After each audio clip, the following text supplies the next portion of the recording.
Hello students, I am Dr. A.B. Patil. Welcome in this session of Control and Coordination lecture number 13. In previous lecture we already discussed about the anatomy of eye. In this lecture we will discuss about the anatomy of ear.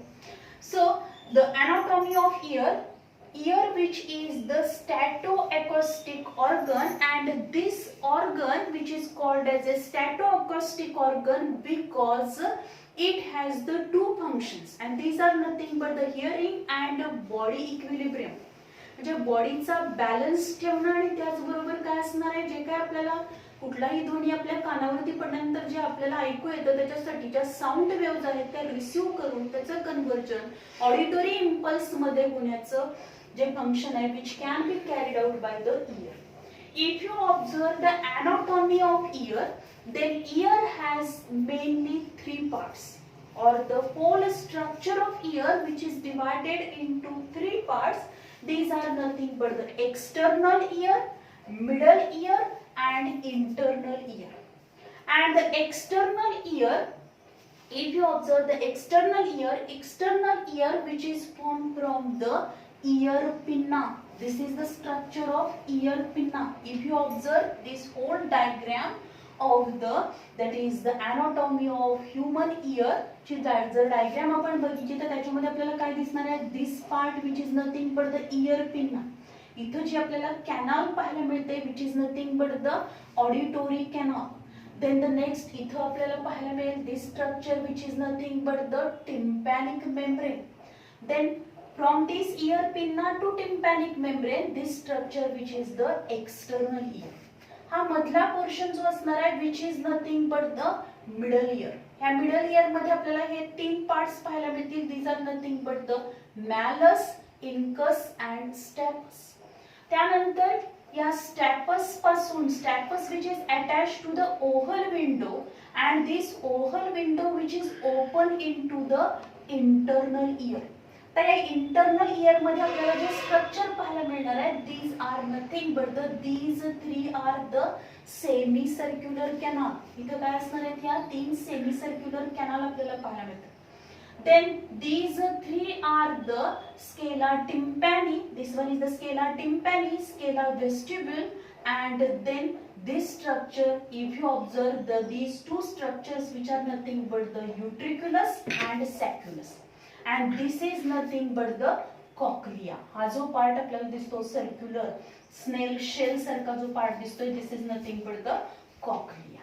Then here we also observe the endolymph sac आपल्याला पाहायला मिळेल, and also in the middle ear मध्ये अजून एक आपल्याला duct पाहायला मिळते, tube पाहायला मिळते which is nothing but the eustachian tube.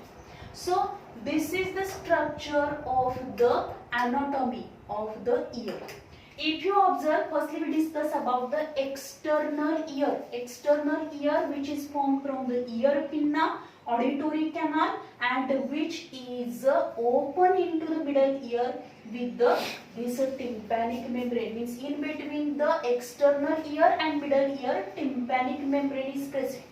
Ear pinna, which is a fibroelastic, which is formed from the fibroelastic cartilage. Ear pinna जो असणार आहे तो कसा आहे, कशापासून फॉर्म झालाय, फायब्रोइलास्टिक कार्टिलेज पासून फॉर्म झालेला.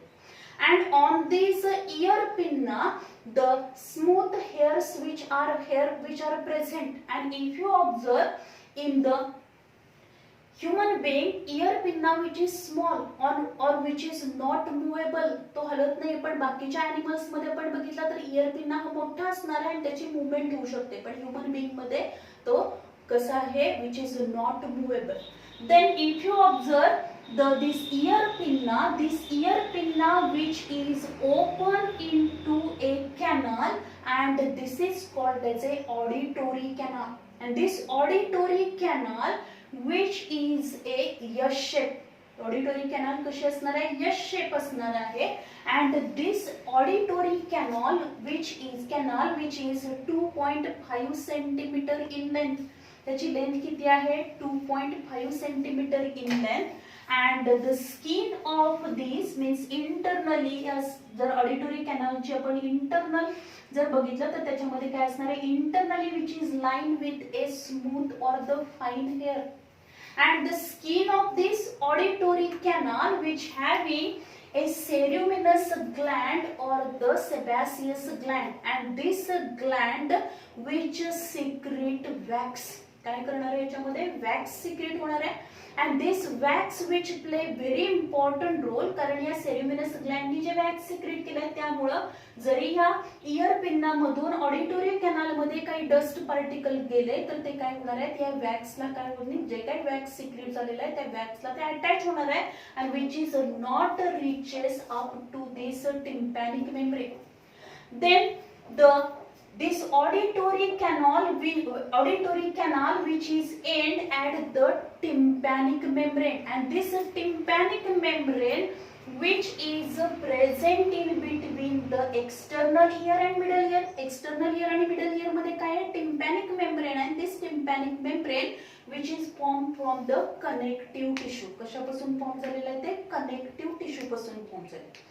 Means whenever the sound waves which are received by the ear pinna from ear pinna, these sound waves reaches up to the auditory canal, and then they reaches up to the tympanic membrane, and then there is a vibration of tympanic membrane, and then these sound waves which are enter into the middle ear. कुठे जाणार आहे ते, middle year मध्ये जाणार आहे, and then which vibrate these malleus, incus and stapes.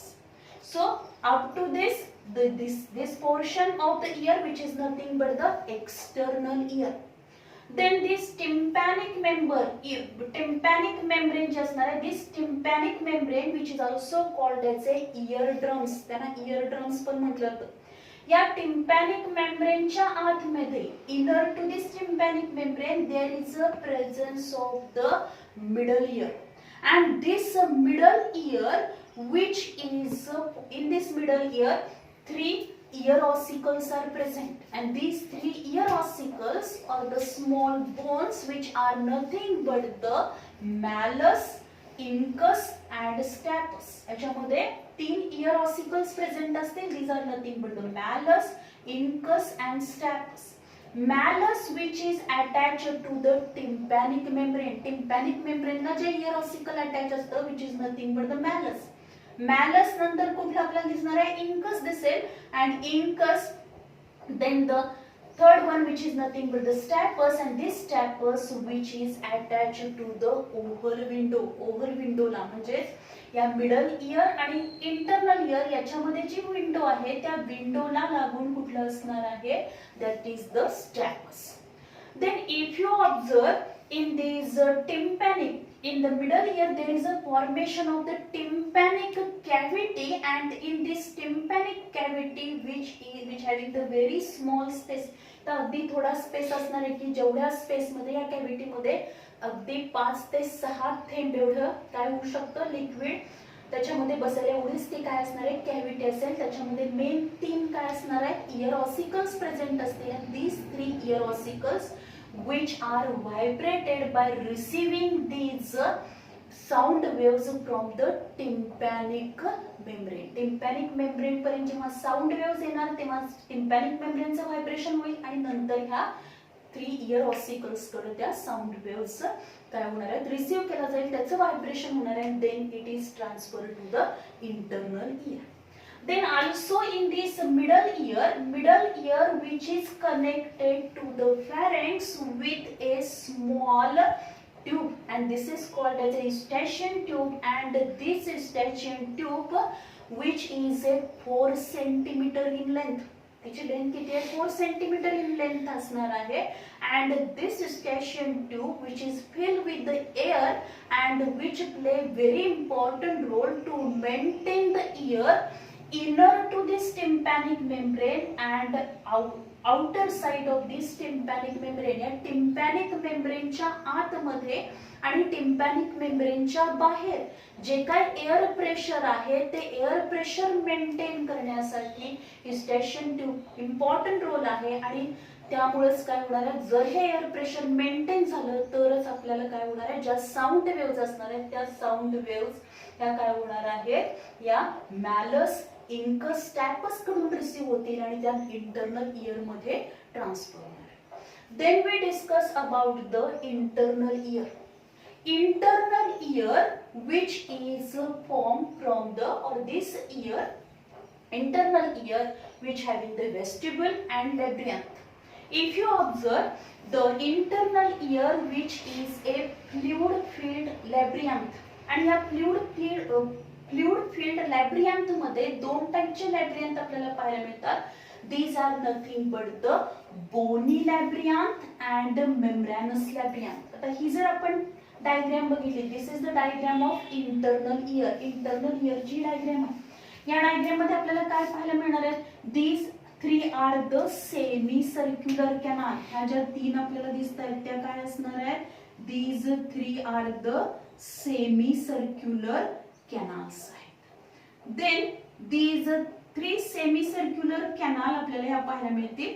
One which is superior one, then other which is the superior or anterior तिला म्हटलं तर this is the superior anterior semicircular canal, then this is the posterior semicircular canal and this is the lateral semicircular canal, and these 3 semicircular canal which are right angle to each other. तर यामध्ये परत आपल्याला इथं काय दिसेल, बाहेरच्या साइडला इथं ग्रीन कलरने जे दाखवले this is nothing but the bony labyrinth, आणि आतमध्ये हा जो पार्ट आपल्याला दिसतोय this is nothing but the membranous labyrinth. इथं आपल्याला काय दिसेल, एंडोलिम्फॅटिक सॅक इथं पाहायला मिळते. Then this region which is nothing but the cochlea. या पार्टला काय म्हटलं तर कॉक्लिया म्हटलं तर. इथं कॉक्लियर डक्ट प्रेझेंट आहे. देन आपण जर बघितलं, ह्या ज्या काही पूर्ण या 3 सेमी सर्क्युलर कॅनाल आहेत त्या ओपन झालेल्या आहेत. त्या कशामध्ये ओपन होणार आहेत, दीज आर ओपन इनटू ए युट्रिकल. युट्रिकुलस मध्ये, युट्रिकल मध्ये त्या ओपन होणार. देन प्रत्येक सेमी सर्क्युलर कॅनालच्या इथं आपल्याला एक काय दिसतो, सॉल्वन पोर्शन पाहायला मिळतो. This is called as a, these are the ampulla. हे काय आहेत, ampulla region. Then the next असणार आहे, इथं जर आपण बघितलं that is the secondary tympanic membrane इथं आपल्याला पाहायला मिळेल. देन ओव्हल विंडो, इथं ओव्हल विंडो प्रेझेंट आहे. त्याचबरोबर आपण हा जर पार्ट बघितला which is nothing but the sacculi and the this region which is nothing but the vestibule. So if you observe the internal structure of the ear means the internal ear. जर आपण पूर्ण इयरचं structure बघितलं तर त्याच्यामध्ये 3 main parts असणार, external ear, middle ear आणि सगळ्यात इनर मोस्ट जो असतो तो internal year. If you observe the internal year which is fluid filled labyrinth, and this labyrinth there are 2 types of the labyrinth which are nothing but the membranous labyrinth and the bony labyrinth. आता membranous labyrinth जो असणार आहे त्या लॅब्रियंथ मध्ये आपण बघितलं bony labyrinth आणि membranous labyrinth. Bony labyrinth which is filled with a perilymph.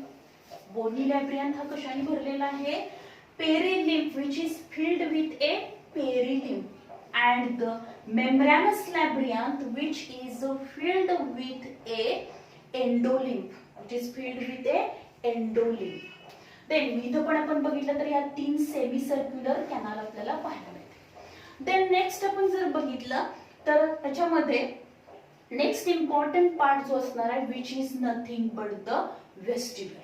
तर वेस्टिब्युल रिजन जो असणार आहे, दिस वेस्टिब्युल which having the 2 main parts, these are nothing but the, हा जो इथून जो पार्ट सुरू होणार आहे this is nothing but the vestibule region, आणि हा जो vestibule region आहे this vestibule region which having the utriculus and sacculus. त्याच्यामध्ये काय प्रेझेंट आहे, utriculus and sacculus प्रेझेंट असणार आहे.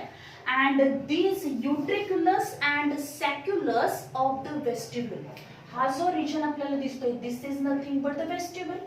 आणि आपल्याला माहिती आहे की हा काय असणार आहे, हा वेस्टिब्युल जो असणार आहे त्या वेस्टिब्युल मध्ये काय आहे, युट्रिक्युलस आणि सॅक्युलस आहे. या तिन्ही सेमी सर्क्युलर कॅनाल ह्या कशामध्ये ओपन होणार आहेत, तर या युट्रिक्युलस मध्ये, युट्रिकल मध्येच काय होतील, त्या ओपन होणार आहेत त्या सगळ्या ज्या असणार आहेत म्हणजे त्याचा अँप्युलर रिजन जो असणार आहे तो इथं आपण जर बघितलं दिस 3 सेमीसर्क्युलर कॅनाल त्याचा एंड पोर्शन जो असतो तो सॉल्व्हन असतो त्याला अँप्युलर रिजन म्हणतो आणि this ampullar region which is open all this semicircular canal which are open into this utriculus मध्ये ह्या ओपन होणार. This is the utriculus and this one which is nothing but the sacculus as compared to the utriculus पेक्षा sacculus की काय असणार आहे त्याचं structure small असेल. त्यानंतर आपण जर बघितलं या युट्रिकुलस आणि सॅक्युलस मध्ये काय प्रेझेंट असणार आहे there is a presence of the sensory cells. It contains the sensory cells and these sensory cells which are called as maculae. त्याला काय म्हटलेलं आहे मॅक्युली सिंगल असेल तर मॅक्युला म्हणतो पण so these sensory cells which are called as macula and these maculae which contain the statoreceptors. या maculae मध्ये काय प्रेझेंट असणार आहे स्टॅटोरिसेप्टर्स प्रेझेंट असतील and these statoreceptors which play very important role to control the equilibrium. म्हणजे बॉडीचा जो काही बॅलन्स असेल इक्विलिब्रियम असेल तो कंट्रोल करण्याचं काम हे कोण करणार आहे the statoreceptors which are present in the macula of the utriculus and sacculus. ह्या युट्रिकुलस अँड सॅक्युलस मध्ये जे मॅक्युले असतील सेन्सरी सेल्स असतील which receive which having the statoreceptors and which maintain the equilibrium body equilibrium body balance.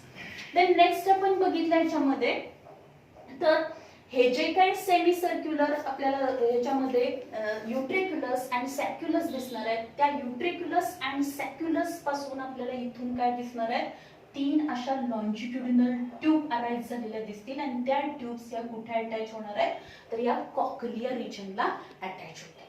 आता यानंतर जर आपण बघितलं सेमी सर्क्युलर कॅनाल या 3 सेमी सर्क्युलर कॅनाल असणार आहेत. This one is the one semicircular canal, this is the semicircular canal and this is third semicircular canal. तर इथं आपण डिटेल मध्ये स्ट्रक्चर बघू शकतो. This is the anterior or the superior semicircular canal. This one is the posterior semicircular canal and this one is the lateral semicircular canal. These semicircular canal which are filled with endolymph. या semicircular canal ची जी duct असणार आहे इथं ही duct कशाने fill झालेली आहे which is filled with म्हणजे पूर्ण त्याच्यामध्ये काय प्रेझेंट असणार आहे एंडोलिम्फ प्रेझेंट असेल. Then these semicircular canal which having the त्याचा जो काय एंड पोर्शन असणार आहे तो एंड पोर्शन आपल्याला कसा दिसणार आहे which shows a swollen portion and this is called as a ampullar region of the semicircular duct. या सेमीसर्क्युलर डक्ट और कॅनलचा हा काय असणार आहे सॉल्व्हन पोर्शन आहे. This is called as a ampulla. याला काय म्हटलं तर अँप्युला रिजन म्हटलं जातं. And this ampulla of the semicircular duct which contain the sensory hair. त्याच्यामध्ये काय असणार आहे अँप्युलर रिजन मध्ये सेन्सरी हेअर प्रेझेंट असतील म्हणजे सेन्सरी हेअर सेल्स याच्यामध्ये प्रेझेंट असणार and these are known as a crista ampullaris. त्यांना काय म्हटलेलं आहे crista ampullaris. Crista ampullaris which are present in the अँप्युला of the semicircular canal. या सेमी सर्क्युलर कॅनाल म्हणजे प्रत्येक सेमी सर्क्युलर कॅनालचा एंड पोर्शन हा सॉल्व्हन आहे त्याला अँप्युलर रिजन म्हटलं तर या अँप्युलर रिजन मध्ये काय असणार आहेत सेन्सरी म्हणजे त्याच्यामध्ये सेन्सरी सेल्स असतील सेन्सरी हेअर सेल्स असतील त्यांना आपण काय म्हणणार आहोत crista ampullaris. And this crista ampullaris maintaining the equilibrium हे काय करणार आहे विच मेंटेन द इक्विलिब्रियम म्हणजे जो काही बॅलन्स बॉडी इक्विलिब्रियम आहे त्याच्यामध्ये सुद्धा काय असणार आहे क्रिस्टा अँप्युलरिसचा इम्पॉर्टंट रोल असेल. Then if you observe the vestibule मध्ये आपण बघितलं होतं की वेस्टिब्युल मध्ये काय प्रेझेंट असणार आहे तर त्याच्यामध्ये मॅक्युली प्रेझेंट होते आणि या वेस्टिब्युल मधले जे मॅक्युली असणार आहेत सेन्सरी सेल्स असतील त्यांना मॅक्युली म्हटलं तर सेमी सर्क्युलर कॅनल मधल्या सेन्सरी सेल्सला आपण म्हणतो क्रिस्टा अँप्युलरिस.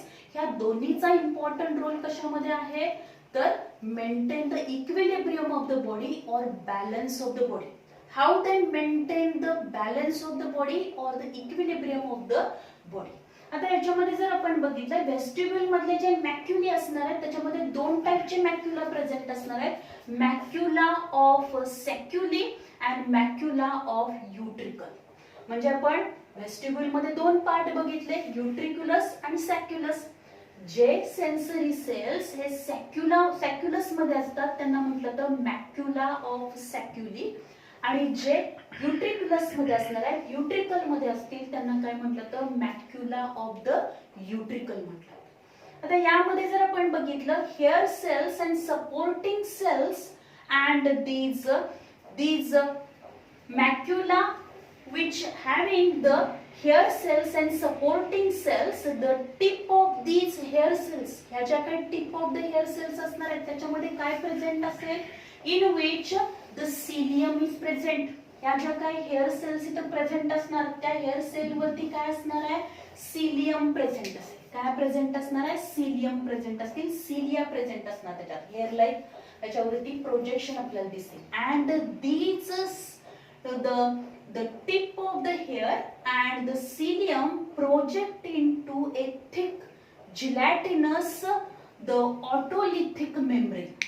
याच्यामध्ये काय असणार तर ह्या जे काय युट्रिक्युलस अँड सॅक्युलस आहे त्याच्यामध्ये ज्या काय असतील सेल्स प्रेझेंट असणार आहेत, त्या युट्रिक्युलस अँड सॅक्युलस मध्ये प्रेझेंट असलेल्या मॅक्युली ज्या असणार आहेत त्या मॅक्युली, त्याचबरोबर काय असणार हेअर सेल्स जे असतील, hair cells and supporting cells, the tip of the hair and the cilium. Hair सेलचा टिप पोर्शन आणि त्याच्यावरती प्रेझेंट असलेले सिलियम हे काय होणार आहेत, project into a thick gelatinous otolithic membrane मध्ये काय होतील ते पेनिट्रेट होणार. इथं एक थिक जिलॅटिनस काय असणार आहे तर मेम्ब्रेन प्रेझेंट असेल, आणि अशी जी काय थिक जिलॅटिनस मेम्ब्रेन असणार आहे त्याच्यामध्ये हे सिलिया काय होतील, these cilia project into thick gelatinous membrane त्याच्यामध्ये जाते. And then they secrete a minute particles that is otoconia. त्यांना काय म्हटलं तर त्याच्यामध्ये जेव्हा हे याच्यामध्ये पेनिट्रेट झाले सिलिया, त्या सिलिया पेनिट्रेट झाल्यानंतर त्यांनी काय केलेले आहे, काही पार्टिकल्स मायन्यूट पार्टिकल्स सिक्रेट केले आणि त्या मायन्यूट पार्टिकल्सना म्हटलं तर ओटोकोनिया. आणि हे ओटोकोनिया जे असणार आहे, this otoconia which are form from the calcium carbonate and protein. कशापासून फॉर्म झाले ते, कॅल्शियम कार्बोनेट आणि प्रोटीन पासून फॉर्म झालेले असतील. And in this way the macula and crista, macula आणि काय असणार आहे क्रिस्टा जे असतील, या दोन्ही क्रिस्टा रिसेप्टर जे असणार आहेत are sensitive to the position of the head with respect to the gravity. म्हणजे आता हे जे पार्टिकल्स असतील ते पार्टिकल्स काय करतील, ओटोकोनिया काय करणार आहे तर ते काय करतील, जो काही रिसेप्टर आहे तो रिसीव्ह करणार आहे. रिसीव्ह केला, या सेमी वेस्टिब्युल आणि सेमी सर्क्युलर कॅनलच्या अँप्युलर रिजन मधले जे काही काय असणार आहे सेन्सरी सेल्स असणार, हेअर सेल्स असतील, त्यांनी हा रिसेप्टर रिसीव्ह केला. रिसीव्ह केल्यानंतर यांचं मेन फंक्शन काय आहे, macula and crista receptor are sensitive to position of the head.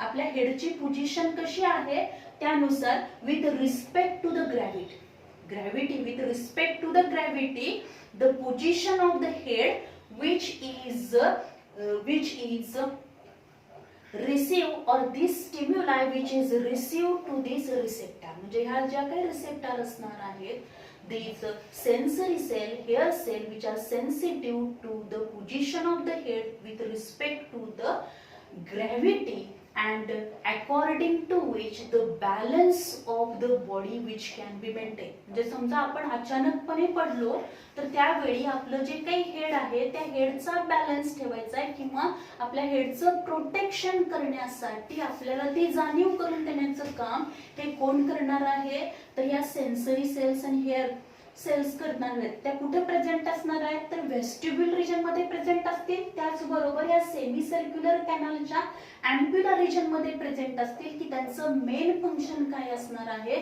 तर बॉडीचा इक्विलिब्रियम मेंटेन करणं, बॅलन्स मेंटेन करणं. म्हणजे जेव्हा आपण पडणार आहोत किंवा अचानकपणे आपला तोल गेला तर यावेळी आपण काय करणार आहोत आपल्या हेड जे असणार आहे त्याला प्रोटेक्शन किंवा त्याला कुठल्याही प्रकारची इजा पोचू नये हे याच्यासाठी आपण काय होणार आहे सावध होणार आहे. आणि त्या पद्धतीने आपण काय करणार आपल्या शरीराचा तोल सांभाळणार आहे. आणि ते कशामुळे होऊ शकतं तर ह्या ज्या काही सेल्स प्रेझेंट असणार आहेत वेस्टिब्युल मध्ये आणि सेमी सर्क्युलर कॅनल मध्ये त्या प्रेझेंट असतील त्याच्यामुळे आपल्या बॉडीचा बॅलन्स आपल्याला मेंटेन करते. म्हणजे इक्विलिब्रियम किंवा it play very important role in the body balance, body equilibrium. Then next आपण जर बघितलं तर ह्या इंटरनल इयर मध्ये आपण जे पार्ट्स बघितले दॅट इज लेब्रियांथ. लेब्रियांथ मध्ये आपल्याला दोन बघितले मेम्ब्रेनस लेब्रियांथ अँड बोनी लेब्रियांथ. बोनी लेब्रियांथ आपल्याला माहिती की त्याच्यामध्ये काय प्रेझेंट असणार आहे पेरिलिम्फ प्रेझेंट आहे. त्यानंतर जे मेम्ब्रेनस लेब्रियांथ आहे this membranous labyrinth which is filled with a endolymph त्याच्यामध्ये प्रेझेंट असणार. 3 सेमी सर्क्युलर कॅनल प्रेझेंट असतील. त्या तिन्ही सेमी सर्क्युलर कॅनल डक्ट मध्ये पण काय प्रेझेंट असणार आहे एंडोलिम्फ प्रेझेंट असणार. या तिन्ही सेमी सर्क्युलर कॅनल या कुठे ओपन होणार आहे these are open into the vessel. These are open into the ह्या सेमी सर्क्युलर कॅनल या कशामध्ये ओपन होणार आहे युट्रिकल मध्ये ओपन होणार. म्हणजेच कशामध्ये होणार ओपन वेस्टिब्युल. कारण वेस्टिब्युल हा कशापासून फॉर्म झाला युट्रिक्युलस अँड सॅक्युलस पासून फॉर्म झाला. आणि म्हणजेच या तिन्ही सेमी सर्क्युलर कॅनल ह्या कशामध्ये ओपन होणार वेस्टिब्युल मध्ये ओपन होणार. आणि या सेमी सर्क्युलर कॅनल आणि वेस्टिब्युल याचं मेन फंक्शन काय इक्विलिब्रियम ऑफ द बॉडी. आता त्यानंतर जर आपण नेक्स्ट पार्ट याच्यामधला बघितला तो म्हणजे काय असणार आहे मेन पार्ट जो असणार आहे which play very important role in the hearing. म्हणजे जे काय ऐकण्याची प्रोसेस आहे साऊंड वेव्स ज्या असणार आहेत त्या साऊंड वेव्हचं कन्व्हर्जन ऑडिटोरी इम्पल्स मध्ये जे होणार आहे त्याच्यासाठी इम्पॉर्टंट रोल करणारा जो काही पार्ट असणार आहे which is nothing but the cochlea. त्याला काय म्हटलं तर कॉक्लिया म्हटलं. And this cochlea which is the main hearing organ connected with the saculi. हा जो काही कॉक्लिया आहे तो कशाला कनेक्ट झालेला आहे which is connected with the sacculi. सॅक्युलीला तो काय आहे कनेक्ट झालेला आहे. म्हणजे आपण हे जर बघितलं हा काय आहे सॅक्युलस आहे. या सॅक्युलीला कनेक्ट काय झालेला आहे main hearing organ cochlea which is connected with the saculi and it is a spirally coiled. हा काय याला कॉक्लिया हा शब्द कशावरून आलेला आहे तर त्याचं स्ट्रक्चर हे कशासारखं दिसणार आहे आपल्याला स्नेलचं जे शेल असेल त्या पद्धतीने आपल्याला हे काय दिसणार आहे शंखासारखं स्ट्रक्चर दिसतं. म्हणून या पार्टला काय म्हटलेलं आहे कॉक्लिया म्हटलं. And this cochlea which is a spirally coiled and consists 3 longitudinal channels. त्याच्यामध्ये 3 longitudinal channels present असतील and these are nothing but the scala vestibule, scala tympani and scala media. असे 3 काय असणार आहेत त्याच्यामध्ये काय असतील 3 longitudinal channels present असतील. आता या पद्धतीने आपण बघितलं हे 3 असे काय आहेत longitudinal channels असणार. ते 3 लॉन्जिट्युडिनल चॅनल्स कुठले आहेत. आता इथं जर आपण क्रॉस सेक्शन ऑफ कॉक्लिया बघितला तर आपल्याला काय दिसेल this cross section of cochlea which shows 3 that is the longitudinal canal आपल्याला पाहायला मिळणार आहेत and these are nothing but the scala vestibule then the scala tympani and वेस्टिब्युलच्या साईडला जी असते तिला म्हणायचं स्केला वेस्टिब्युल. खालच्या साईडची जी असणार तिला स्केला टिम्पॅनी म्हटलं जातं आणि मधली जी असणार आहे this is nothing but the scala media. आता these scala vestibula and scala tympani, scala vestibula and scala tympani these 2 are filled with a perilymph. त्याच्यामध्ये काय प्रेझेंट असणार आहे पेरिलिम्फ प्रेझेंट असेल means they are filled with त्या कशाने भरलेल्या आहेत पेरिलिम्फनी भरलेल्या. In between the scala vestibuli and scala tympani याच्यामध्ये जे आपल्याला दिसते this is nothing but the scala media and this scala media which is filled with a endolymph. याच्यामध्ये काय प्रेझेंट आहे? एंडोलिम्फ प्रेझेंट आहे. आणि स्केला वेस्टिब्युला आणि स्केला टिम्पॅनी मध्ये काय आहे? पेरिलिम्फ प्रेझेंट असेल. Then if you observe these scala tympani and scala vestibuli याच्यामध्ये जी काय प्रेझेंट असेल स्केला मीडिया आहे, त्या स्केला मीडियाच्या वरची लेअर जी असेल which is nothing but the this membrane which is nothing but the Reissner's membrane. त्याला रेसनर मेम्ब्रेन म्हटलं जातं. आणि बेसल साइडला जी मेम्ब्रेन आहे which is nothing but the basilar membrane. म्हणजेच या स्केला मीडियाच्या खालची जी मेम्ब्रेन असेल this is called as a basilar membrane. आणि स्केला मीडियाच्या वरची मेम्ब्रेन जी असेल which is nothing but the Reissner membrane. आता या रेसिनर मेम्ब्रेन आणि काय असणार आहे खालची बॅसिलर मेम्ब्रेन. त्या बॅसिलर मेम्ब्रेनच्या वरच्या साइडला इथं एक इम्पॉर्टंट ऑर्गन आहे which is nothing but the organ of कॉर्टी. त्याला काय म्हटलं तर organ of कॉर्टी. And this organ of कॉर्टी म्हणजे बरोबर या स्केला मीडियाच्या खाली इथं आणि स्केला मीडियाच्या जवळ बरोबर ह्या बॅसिलर मेम्ब्रेनच्या वरती इथं आपल्याला हा जो पार्ट पाहायला मिळतो this is called as a organ of Corti. This organ of Corti which is formed from the columnar sensory epithelial cells. इथे जर आपण बघितलं या सेल्स रेड कलरने दाखवल्या कशा आहेत? columnar sensory epithelial cells पासून काय फॉर्म झालेला आहे? organ of corti फॉर्म झाला. and this organ of corti these cells shows sensory hair cells. त्याच्यामध्ये काय प्रेझेंट आहेत? सेन्सरी हेअर प्रेझेंट असणार आहेत. and the sensory hair which having the hair cells and hair cells have a long stiff microvilli. त्या इथं आपण बघितलं की ऑर्गन ऑफ कॉर्टी कशापासून फॉर्म झाला? कॉलमनार एपिथेलियल सेल्स पासून फॉर्म झाला. कॉलमनार एपिथेलियल सेल्स मध्ये काय आहेत? हेअर प्रेझेंट आहे. त्या हेअर जे असणार आहे this hair which is form from the hair cell. म्हणजे तिथं काय असणार? या इपिथेलियल सेल्स मध्ये तिथं काय असणार आहे? हेअर सेल्स प्रेझेंट असणार. Shows the these hair cells have a long stiff microvilli. त्या हेअर सेल वरती काय असणार आहे? लॉंग स्टिफ असे काय असतील? मायक्रोविलाय प्रेझेंट असतील. असे याच्यावरती मायक्रोविलाय प्रेझेंट असतील. and these are called as a stereocilia. त्यांना काय म्हटलं तर stereocilia. these are nothing but the stereocilia. on the apical surface त्याच्या अपायकल सरफेस वरती हे जे काय आपल्याला काय दिसतील? मायक्रोविलाय प्रेझेंट दिसणार आहे. these are nothing but the stereocilia. and above these stereocilia या स्टेरिओसिलियाच्या वरती आपल्याला एक स्ट्रक्चर पाहायला मिळेल. there is a presence of the supporting cells. supporting cells of organ of corti. त्या मायक्रोविलायच्या वरती काय असणार आहे? सपोर्टिंग सेल्स प्रेझेंट असतील. these supporting cells आता या सपोर्टिंग सेल्स काय करतील? म्हणजे इथं या मायक्रो आपण जर बघितलं मायक्रोविलाय मायक्रोविलायच्या वरती सपोर्टिंग सेल्स प्रेझेंट असणार. त्या supporting cells of organ of Corti secrete a gelatinous the tectorial membrane. तिथं काय करणार आहे? ते काही सिक्रिशन सिक्रेट करतील आणि त्याच्यापासून काय फॉर्म होणार आहे? जिलेटिनस टेक्टोरियल मेम्ब्रेन फॉर्म होईल.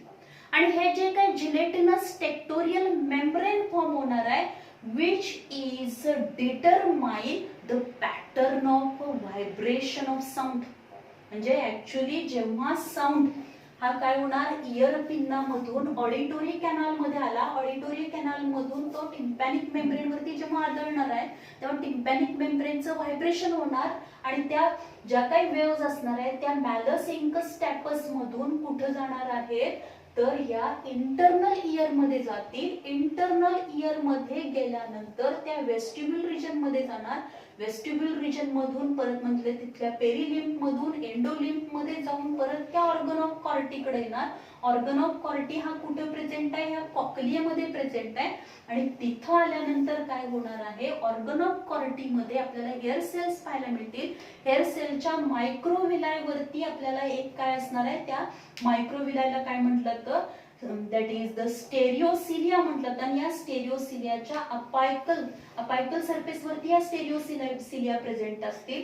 त्या स्टेरिओसिलियावरती सपोर्टिंग सेल्स आहेत. त्या सपोर्टिंग सेल्सनी काय केलेलं आहे, they secrete the gelatinous tectorial membrane. त्याच्यापासून जिलेटिनस असं सिक्रेशन होईल की ज्याच्यापासून टेक्टोरियल मेम्ब्रेन फॉर्म होणार. आणि त्या टेक्टोरियल मेम्ब्रेनचं मेन फंक्शन काय आहे, determine the pattern of vibration of sound. म्हणजे जो काही साऊंड आहे त्या साऊंडचा व्हायब्रेशनचा पॅटर्न काय करायचा, डिटरमाइन करायचा.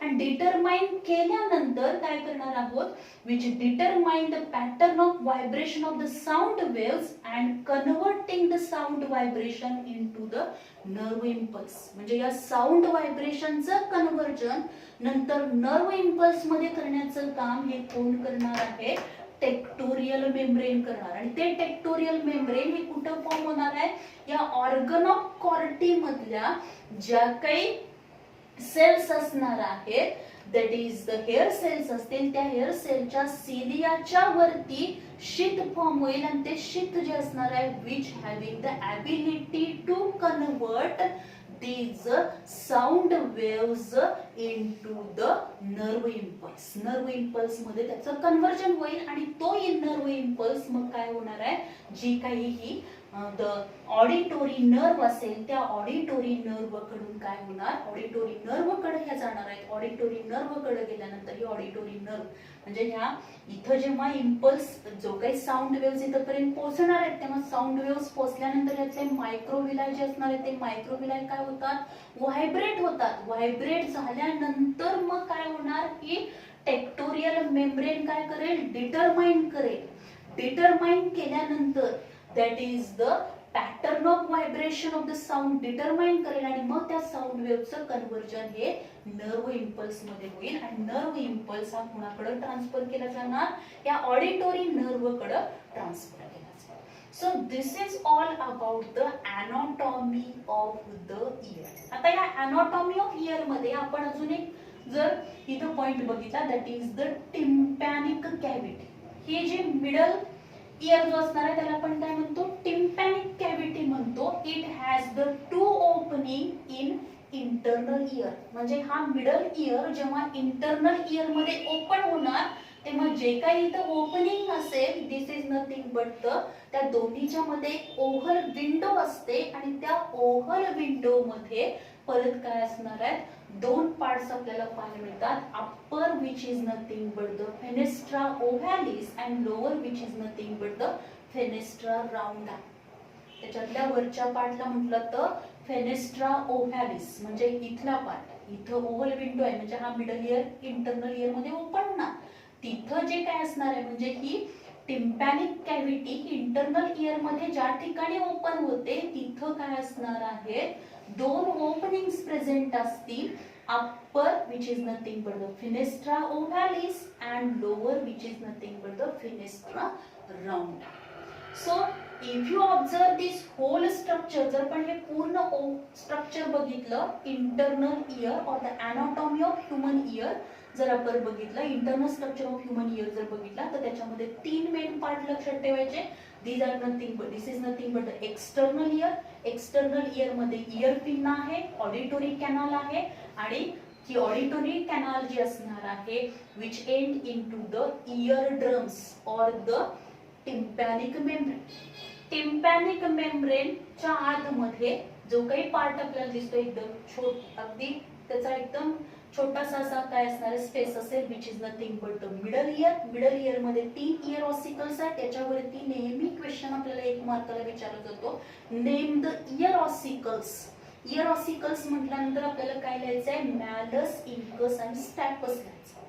तिथं आपल्याला अजून एक मेन पॉइंट लक्षात ठेवला पाहिजे की ज्याच्यावरती आपल्याला क्वेश्चन विचारला जाऊ शकतो. with the help of किंवा dash dash which maintain the ear pressure in outside and inside of these tympanic membrane or the eardrumच्या बाहेर आणि आतमध्ये एअर प्रेशर मेंटेन करण्याचं काम हे कोण करणार आहे, युस्टेशियन ट्यूब करेल, की जी डायरेक्ट फॅरिंक्सला काय असणार आहे, कनेक्ट असते. देन नेक्स्ट इंटरनल इयर जर आपण बघितला तर त्याच्यामधले पार्ट्स आपल्याला लक्षात ठेवायचे. These are nothing but the labyrinth. त्याच्यामध्ये bony labyrinth, membranous labyrinth present असते. वेस्टिब्युल रिजन प्रेझेंट असणार आहे. वेस्टिब्युल मध्ये परत दोन पार्ट आहेत, स्टॅपस वेस्टिब्युल मध्ये दोन पार्ट्स असतील, युट्रिक्युलस अँड सॅक्युलस असतील. त्यानंतर त्याच्या तिथं काय असणार आहे, तीन सेमी सर्क्युलर कॅनल असणार आहेत. वेस्टिब्युल रिजनच्या तिथं काय असणार आहे, तीन सेमी सर्क्युलर कॅनल असणार, की ज्या तीन सेमी सर्क्युलर कॅनल ह्या वेस्टिब्युल रिजन मध्ये ओपन होणार आहेत. या तीन सेमी सर्क्युलर कॅनलची अरेंजमेंट अशा पद्धतीने असणार आहे इयर मध्ये, की आपण जर अचानकपणे आपला जर काय झालेलं आहे, अचानकपणे आपल्याला जर बॉडीचा बॅलन्स सांभाळायचा आहे किंवा लाईन कंडिशन मध्ये आपण पडलेलो आहोत त्यावेळी सुद्धा आपल्याला बॅलन्स सांभाळायचा असेल, बॉडी इक्विलिब्रियम साठी ह्या काय असणार आहे, सेमी सर्क्युलर कॅनलची पोझिशन त्या पद्धतीने त्याची अरेंजमेंट आपल्या इयर मध्ये असणार. Then the next main part जो असणार आहे त्याचा म्हणजे कुठला असेल तर cochlea. Cochlea is the main hearing organ which is connected to the sacculi. सॅक्युलीला तो कनेक्ट असणार आहे. जर आपण इंटरनल स्ट्रक्चर बघितलं तर त्याच्यामध्ये आपल्याला तीन दिसतील. That is the scala vestibula, scala tympani, scala media दिसेल. त्यानंतर या इथं मध्ये आपल्याला जो पार्ट असणार आहे की जिथं ऍक्च्युली काय होणार आहे, साऊंड वेव्हचं कन्व्हर्जन नर्व इम्पल्स मध्ये होतं. This is nothing but the organ of cortex. So this is all about the anatomy of the ear. Then we discuss about the mechanism of the hearing. Mechanism of the hearing means how the sound waves are reaches or these are converted into nerve impulse and how this nerve impulse which is reaches up to the brain. आता इथं आपण जर बघितलं sound waves received by the ear pinna. आपला जो year pin आहे त्याच्यावरती sound एखादा साऊंड आदळलेला आहे, इयर पिन्नाने तो रिसीव्ह केला. इयर पिन्नाने रिसीव्ह केल्यानंतर तो ऑडिटोरी कॅनल मध्ये जाणार आहे. ऑडिटोरी कॅनल मध्ये जाऊन कुठपर्यंत पोहोचणार, which is reaches up to the tympanic membrane. Means sound waves received by the ear pinna, from ear pinna it is these sound waves enter into the auditory canal. From auditory canal they are reaches up to the tympanic membrane. Then there is a vibration of tympanic membrane. Tympanic membrane is a vibration wave, and then due to vibration of tympanic membrane there is a vibration of the ear ossicles. म्हणजे या sound waves कुठेपर्यंत पोहोचणार, आता middle year पर्यंत पोहोचतील. म्हणजे year ossicles म्हणजे मॅलस incus स्टॅपस मध्ये जाणार. मॅलस इंकस स्टॅपस मधून त्या कुठे पोहोचणार तर फेनेस्ट्रा ओव्हॅलिस. मगाशी आपण बघितलं होतं फेनेस्ट्रा ओव्हॅलिस कुठे प्रेझेंट असणार आहे, मिडल इयर जो असणार आहे तो मिडल इयर इंटरनल इयर मध्ये जिथे ओपन होतो तिथे एक ओव्हल विंडो आहे. त्या वरच्या ओपनिंगला अप्पर ओपनिंगला काय म्हटलं तर फेनेस्ट्रा ओव्हॅलिस पर्यंत पोहोचेल. फेनेस्ट्रा ओव्हॅलिस मधून this sound waves reaches up to the perilymph. कुठे जाणार तर कुठे जाणार, this is reaches fenestra ovalis. Fenestra ovalis मधून कुठे जाईल, पेरिलिम्फ इन वेस्टिब्युल. वेस्टिब्युल मधलं काय असणार आहे, पेरिलिम्फ जो असेल त्या पेरिलिम्फ मध्ये या साऊंड वेव्स तयार होतील. तिथं फ्लुइड आहे, पेरिलिम्फ लिम्फ लाईक फ्लुइड आहे, त्या पेरिलिम्फ मध्ये वेव्स तयार होणार. तिथून तो कुठे जाणार आहे, रेसनर्स मेम्ब्रेन मध्ये जाणार. रेसनर्स मेम्ब्रेन म्हणजे आपल्याला माहित आहे इथं, कारण हा जो काही काय असणार आहे पेरिलिम्फ ऑफ द वेस्टिब्युल. म्हणजे इथं काय होईल, वेस्टिब्युल मधल्या पेरिलिम्फ मधून तो कुठे आला, रेसनस मेम्ब्रेन मध्ये आला. रेसनस मेम्ब्रेन मधून कुठे गेलेला आहे, एंडोलिम्फ मध्ये गेला. कारण जी काही स्केला मीडिया आहे त्याच्यामध्ये काय प्रेझेंट आहे, एंडोलिम्फ प्रेझेंट आहे. एंडोलिम्फ मध्ये जाईल. एंडोलिम्फ मध्ये गेल्यानंतर तिथं परत काय होणार आहे, साऊंड वेव्स ज्या असणार आहे तिथपर्यंत पोहोचणार. त्या साऊंड वेव्स परत कुठे जाणार, बॅसिलर मेम्ब्रेन मध्ये जातील. म्हणजे इथं आपण जर बघितली, this is nothing but the basilar membrane. Basilar membrane पर्यंत पोहोचतील. बॅसिलर मेम्ब्रेन मधून ते कुठे जाणार आहे, ऑर्गन ऑफ कॉर्टी मध्ये जातील. ऑर्गन ऑफ कॉर्टी मध्ये सेन्सरी हेअर सेल्स प्रेझेंट आहे. ऑर्गन ऑफ कॉर्टी मध्ये काय आहे? The organ of Corti which having the sensory hair cells. And sensory hair cell मध्ये परत काय असणार आहे? त्याच्या अपायकल सरफेस वरती मायक्रोव्हिलाय प्रेझेंट असतील. त्या मायक्रोव्हिलायला आपण काय म्हणतो? दॅट इज द स्टेरिओसिलिया म्हटलं तर त्या स्टेरिओसिलियाच्या वरती सपोर्टिंग सेल्स प्रेझेंट आहेत. त्या supporting cells of this organ of Corti secrete काय करणार? तर gelatinous the tectorial membrane form करतील. त्या जिलेटिनस टेक्टोरियल मेम्ब्रेन मध्ये या साऊंड वेव्हचं कन्व्हर्जन हे इलेक्ट्रिक इम्पल्स मध्ये, नर्व इम्पल्स मध्ये होणार. हा नर्व इम्पल्स हे कोण रिसीव्ह करणार आहे? ऑडिटोरी नर्व रिसीव्ह करेल. ऑडिटोरी नर्व जी असणार आहे ती आपल्या कुठे जाणार? ब्रेन पर्यंत हा इम्पल्स, नर्व इम्पल्स घेऊन जाणार आहे. ब्रेन मधल्या सेरिब्रम मधला जो काही ऑडिटोरी एरिया असेल तिथं ऑडिटोरी एरिया पर्यंत गेल्यानंतर त्याचं अॅनलायझेशन होईल, इंटरप्रिटेशन होईल. And then there is a perception of sound. म्हणजे तो नेमका साऊंड कशाचा आहे हे आपल्याला त्यावेळी कळणार आहे. म्हणजे हे जर आपण मेकॅनिझम ऑफ हिअरिंग बघितलं याच्यावरती पण आपल्याला 2 मार्काचा क्वेश्चन विचारला जाऊ शकतो. एकदम सोपा आहे. Sound waves receive by the ear pin. Ear पिनाने साऊंड वेव्ह रिसीव्ह केला. तो कुठं गेला? आपल्या ऑडिटोरी कॅनाल मध्ये गेला की जी एस शेप आहे. ऑडिटोरी कॅनाल मधून तो टिम्पॅनिक मेम्ब्रेन पर्यंत पोहोचला. टिम्पॅनिक मेम्ब्रेनचं व्हायब्रेशन झालं. Then from tympanic membrane it enter into the middle ear where the 3 ossicles are present. malus, incus, stapes आहेत त्याच्यामध्ये जाईल. त्यानंतर malus, incus, stapes जे असणार आहे ते कशाला अटॅच असणार आहे? stapes which is attached to the this oval window which is present in the middle ear and internal ear मध्ये जी ओव्हल विंडो आहे त्याला हे stapes अटॅच आहे. त्यामुळे stapes मधून तो कुठपर्यंत या साऊंड वेव्ह जाणार? दॅट इज फेनेस्ट्रा ओव्हॅलिस मध्ये जातील. फेनेस्ट्रा ओव्हॅलिस मधून perilymph in vestibule, perilymph in vestibule मधून रेसनर्स मेम्ब्रेन मध्ये जाणार. रेसनर मेम्ब्रेन्स मधून endolymph, endolymph to the basilar membrane, basilar membrane to organ of the Corti. Organ of Corti मध्ये परत sensory hair cells असतील. Sensory hair cells पासून तिथे काय फॉर्म होणार आहे? त्याच्यावरती तिथे टेक्टोरियल मेम्ब्रेन फॉर्म होईल की जी साऊंड वेव्हचं काय करणार आहे? Determine the pattern of vibration of sound waves and also converting the sound vibration into the nerve impulse मध्ये त्याचं कन्वर्जन करेल. Electric impulse nerve impulse form होणार आणि तो ऑडिटोरी नर्व रिसीव्ह करणार आहे. ऑडिटोरी नर्व ही आपल्या ब्रेन मध्ये जाईल. ब्रेन मध्ये गेल्यानंतर ब्रेन मधल्या सेरिब्रम मधला जो काय सेरिब्रल हेमिस्फियर आहे त्या सेरिब्रल हेमिस्फियर वरती जे फंक्शनल एरियाज असणार आहेत त्या फंक्शनल एरियाज मधल्या ऑडिटोरी एरिया मध्ये त्याचं अॅनलायझेशन, इंटरप्रिटेशन होईल. And then there is a perception of the sound. So this is all about the anatomy of the ear and mechanism of the hearing. Thank you very much.